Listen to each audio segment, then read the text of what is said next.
내년쯤이면 정말로 일하고 있는 모습들 보고 있을 수 있습니다. 아마존은 디짓이라는 로봇 회사에 막대한 투자를 했고 공장을 세우고 있어요. 연간 1만 대를 생산하겠다라는 계획으로 일론 머스크가 2만 불 불렀어요. 그 목표를 달성하기 위해서 연구개발, 특히 대량 생산 이런 쪽으로 정말 많은 노력들을 하고 있는 걸로 알고 있고요. 특별한 경제 강의 머니특강. 안녕하세요, 주식초등학교 여러분. 저는 오늘 강의를 맡은 한양대학교 로봇공학과 교수 겸 A로봇의 CTO를 맡고 있는 한재권입니다.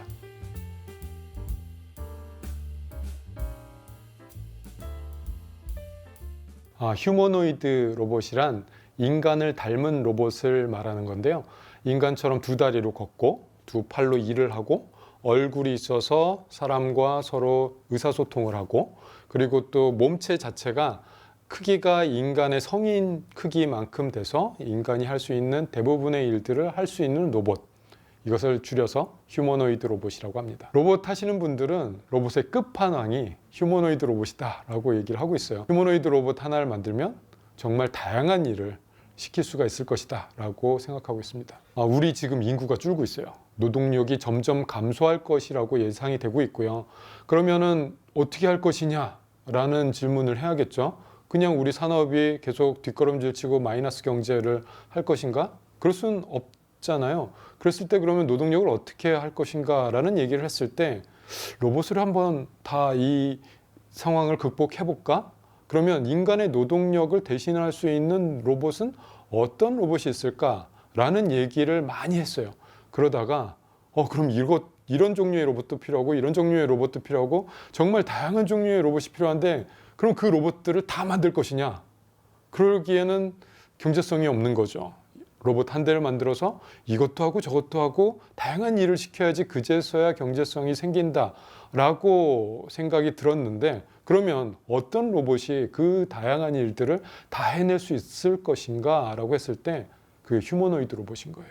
그래서 인간형 로봇은 우리 사회 곳곳에서 사람이 점점 빨리 없어질 것 같은 그런 분야들을 먼저 들어가야겠다라는 개발 방향을 가지고 개발이 이루어지고 있습니다. 저는 휴머노이드 로봇을 한 20년간 연구해 왔고요. 여러 분야 중에서도 특히 로봇 플랫폼, 로봇 자체, 기계를 만들어내는, 그래서 플랫폼을 공급해서 많은 사람들이 쓸 수 있게 하는 그런 쪽으로 연구를 진행하고 있습니다. 인간의 능력을 100이라고 했을 때 어떤 부분은 100까지 가는 것도 있고 어떤 부분은 저거 1도 안 될 것 같은데 라는 부분도 있고 정말 다양하게 지금 구성이 되어 있는데요. 그런데 중요한 거는 한 30 정도 되면은 이거는 일을 맡길만 해 라는 분야들이 있습니다. 그래서 지금 보니까 이거는 한 30 정도 되는 것 같은데 라는 부분이 보이면 거기에 산업이 생겨나고 있는 중입니다. 지금 그래서 인간의 능력에 정말 못 미치는 게 너무 많음에도 불구하고 잠깐만 이거는 경제성이 있는데? 라는 게 생겨나고 있는 중입니다. 인간의 일 중에서 단순하게 반복하는 일들이 굉장히 많거든요. 근데 그런 단순하게 반복하는 일들 중에서 어떤 로봇이 딱 고정돼 있어 갖고 붙박이로 일할 수 있는 것, 이런 것들은 로봇으로 많이 대체됐어요. 그런데 그렇게 단순하게 반복해서 일하는 것들 중에서 이동을 해야 하면서 하는 일들이 많이 있어요. 그런 일들이 정말 너무나 많이 있는데 그런 것들이 하나 둘씩 휴머노이드 로봇의 일로 변해가고 있는 중입니다. 아마존이 굉장히 좋은 예시이기도 해요. 아마존은 벌써 그게 언제죠? 10년도 넘게 전부터 물류센터를 로봇으로 다 대체하고 있었어요. 그래서 굉장히 특이한 형태의 로봇들이 많이 시도가 됐습니다. 그리고 로봇 청소기 같은 그런 로봇들이 그 팔레트를 막 이렇게나 높이 해갖고 싣고 날라요. 그래서 완전 물류센터가 로봇으로 다 꽉꽉 채워져 갖고 완전 자동화가 된 것 같았어요. 그런데 문제는 그런 물류센터가 한두 개가 아니라는 거예요. 그래서 그런 물류센터를 다 로봇으로 전환시키기 위해는 일단 리모델링하는 비용이 너무 많이 들어요. 다 비운 다음에 다 다시 재설계해야 되거든요. 그런데 그 많은 물류센터를 다 쉬게 한다? 물론 이제 순차적으로 쉬게 한다라고 하더라도 쉬게 하고 다 리모델링 하기보다는 그냥 휴머노이드 로봇이 인간이 일하는 공간에 들어가서 같이 일하거나 또는 사람들이 하나 둘씩 부족한 현상이 벌어지면 그 부분을 채워주면 더 경제성이 있겠는데? 라고 생각하는 거죠. 그래서 주판을 튀겨보니 휴머노이드 로봇 개발하는 게 더 낫겠는데? 라는 생각으로 지금 가고 있는 중이에요.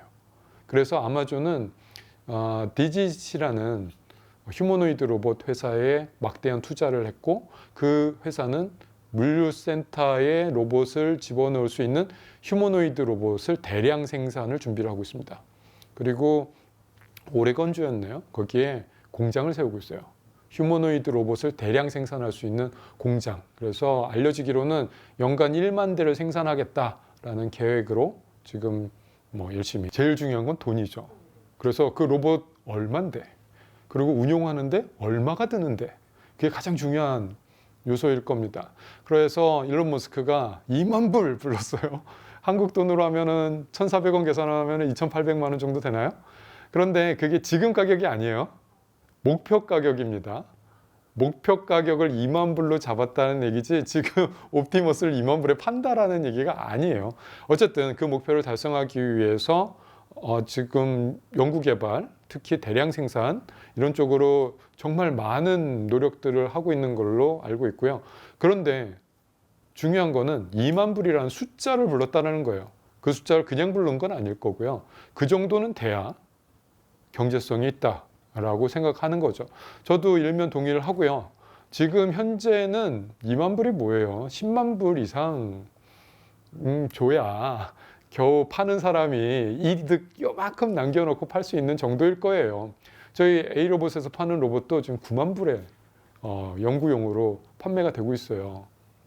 그런데 얘네들이 그러면 언제 2만 불까지 가느냐? 그게 문제겠죠. 그 속도가 휴머노이드 로봇이 우리 일상에게 다가오는 속도다라고 봐주시면 될 것 같고요. 저도 제가 예상하기로도 적어도 5만 불 이하로 떨어지기 전까지는 경제성은 그렇게 많지 않다라고 보고 있습니다. 제가 보기에는 5만 불 이하로 떨어지는 시기는 그렇게 멀지 않을 것 같습니다. 한 3, 4년 안쪽으로 28년쯤 되면은 그 정도 되는 가격의 로봇들은 나올 것 같고요. 특히 중국에서 정말 싸게 잘 만들고 있어요. 그래서 저는 계속 중국 로봇들을 주시하고 있고 저 중국 로봇보다는 싸게 만들어야 된다라고 해서 저희도 연구 개발을 싸게 만드는 방법으로 개발 중입니다. 집안에 들여놓기에 2만 불은 굉장히 부담스러운 숫자예요. 그런데 그 산업 현장에서 보자고요. 한 사람 연봉이 얼마죠? 그렇게 봐야 되는 거예요. 저 한 사람을 대처할 수 있다라면 그 연봉을 주고 대처할 수 있다면 이거 BP 나오는 거 아니야?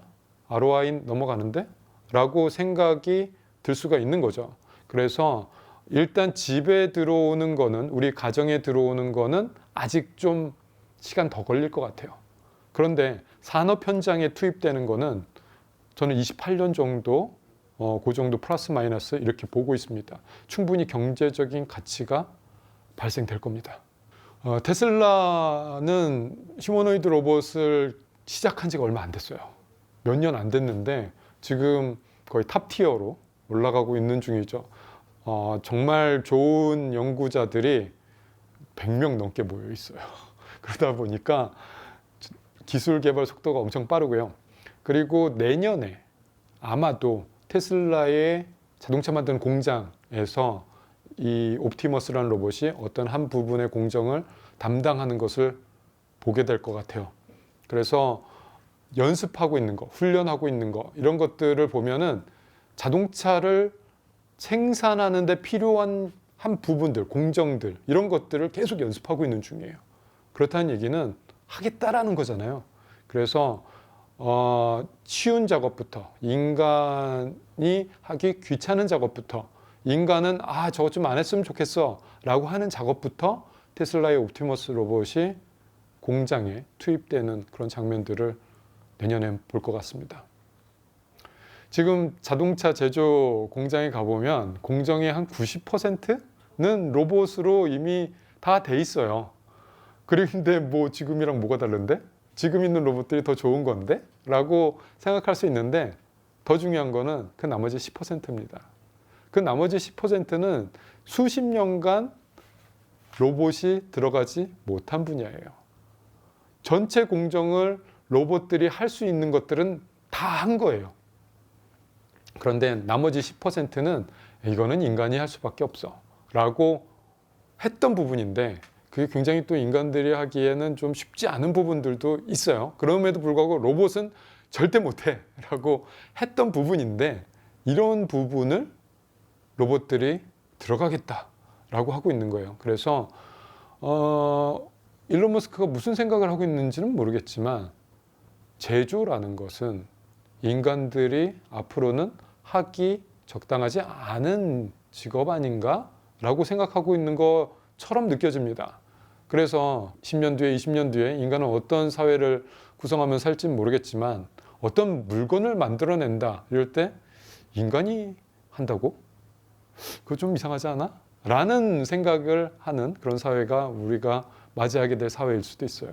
산업용 로봇, 그리고 또 일반 가정에 들어가는 가정용 로봇, 이렇게 크게 두 가지로 분류해서 생각하는 게 올바른 방식인 것 같아요. 그런데 세상은 이렇게 딱 구분되는 게 아니라 그 중간 어느 지점도 굉장히 많아요. 그리고 로봇이 들어가야 될 분야 굉장히 많습니다. 특히 간병 로봇 어떠세요? 지금 간병인들 구하기 쉬우세요? 정말 어렵지 않나요? 그래서 간병인 한 분 모시는데 정말 많은 돈을 들여야 겨우겨우 모실 수가 있는 이런 상황이에요. 없거든요. 그래서 이런 부분들을 로봇이 할 수 있다면 이렇게 생각을 해보십시오. 여기는 경제성도 있고, 그리고 그 사람이 어차피 없어서 못해서 고통받고 있는 그런 경우들을 완화시켜 줄 수가 있어요.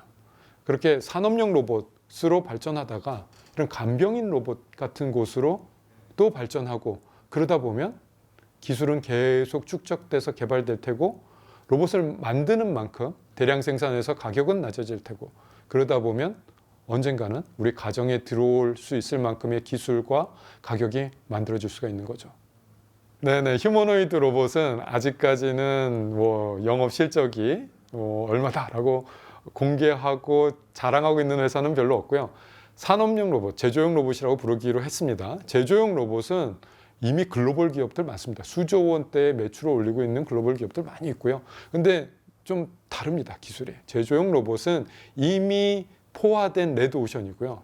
휴머노이드 로봇은 아무도 없는 완전히 새파란 독도의 바다 같은 그런 무주공산의 영역입니다. 제가 보기에는 그 글로벌 제조용 로봇 회사들이 휴머노이드용 로봇을 만들었으면 좋겠어요.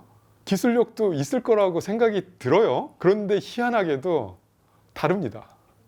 저도 이해가 안 가는 분야예요. 왜냐하면 저 기술로, 저 자본으로 휴머노이드 로봇 하면 잘할 것 같은데 잘 안 하고 있고요. 오히려 스타트업들, 로봇 기술을 새롭게 시작하는 스타트업들이 휴머노이드 로봇을 많이 하고 있고 잘하고 있어요. 그리고 새로운 기업들, 테슬라라든가 이러한 전혀 생뚱맞은 전기차 만드는 회사들, 그리고 현대자동차도 그렇고, 이런 다른 섹터에 있던 플레이어들이 휴머노이드 로봇에 더 큰 관심을 가지고 더 많은 투자를 하고 있습니다. 유일하게 제가 생각할 수 있는 거는, 아니 제조용 로봇 만들면 수익이 이만큼 나는데 휴머노이드용 로봇 그거 돈 되겠어? 이러면서 안 한 거 아닐까? 라는 생각을 들고, 우리는 언제든지 지금 달려가면은 그 정도는 금방 할 수 있어 라는 자신감도 있는 거 아닌가? 라는 예측은 해봅니다만, 그렇습니다만 휴머노이드 로봇이 또 그렇게 만만한 분야는 아니거든요. 제조용 로봇하고 기술적으로 다른 부분도 많이 있어요. 그래서 휴머노이드용 로봇도 이렇게 차곡차곡 기술을 쌓아야지 달성할 수 있는 분야다라고 생각을 하고 있고, 저희도 한 20년간 지금 쌓아오고 있죠. 그래서 굉장히 진입장벽이 높은 영역 중에 하나다라고 보고 있습니다. 로봇 회사들이 꾸준히 그리고 빠르게 다음 리비전 버전을 선보이고 있어요. 지금 경쟁이 붙었어요. 그래서 장군, 멍군 이렇게 부르면서 네가 이런 거 보여줬어? 그럼 나는 이런 거 할 수 있어 라고 하면서 주도권 쟁탈전이 치열하게 벌어지고 있는 중입니다. 피규어 같은 경우도 생긴 지 얼마 안 된 스타트업임에도 불구하고 굉장히 많은 펀딩을 받았죠. 올해에 받은 펀딩 액수만 해도 9천억 원이 넘어가니까요. 그래서 그 자본과 그리고 기술을 바탕으로 빠르게 리비전된 모습들을 보여주고 있어요. 그리고 피규어 같은 경우는 BMW랑 전략적인 제휴를 해서 BMW 자동차 공장에서 어떤 일을 수행하는 모습들을 보여주겠다라고 하고 있었습니다. 피규어 버전 1이 나왔을 때는 기초적인 동작만 보여줬어요. 우리 이런 것도 할 수 있고 이런 것도 할 수 있고 사람 말 잘 듣고 잘 판단해서 오픈 AI가 만들어내는 그 생성형 AI 잘 써요. 이 정도를 보여줬다면 이번에 보여줬던 두 번째 버전에서는 실제로 일합니다. 일할 수 있어요. 라는 것을 보여줬죠. 그런데 아직까지는 많은 분들이 좀 실망하신 것 같아요. 아이, 저것밖에 못해? 아직 한참 멀었네. 인간의 능력을 따라가려면 아직도 먼 거 아니야? 라고 생각하실 수 있습니다. 하지만 저는 그 속도를 보고 있거든요. 여기서 여기까지 갔어? 근데 몇 개월 걸렸어? 빠른데? 그러면 그 다음번 단계인데? 그 다음번 단계는 생각보다 빨리 오겠는데? 이런 식으로 속도를 좀 재고 있어요. 그래서 좀 조바심도 나는데 저희도 빨리 보여줘야 되는데 어쨌든 지금은 서로 간에 속도 싸움이 붙어 있다. 그리고 저기 고지가 저기 있고 깃발이 저기 있는데 저기 고지까지 지금 빠르게 올라가고 있다. 이렇게 봐주세요. 그래서 내년쯤이면 정말로 일하고 있는 모습들 보고 있을 수 있습니다.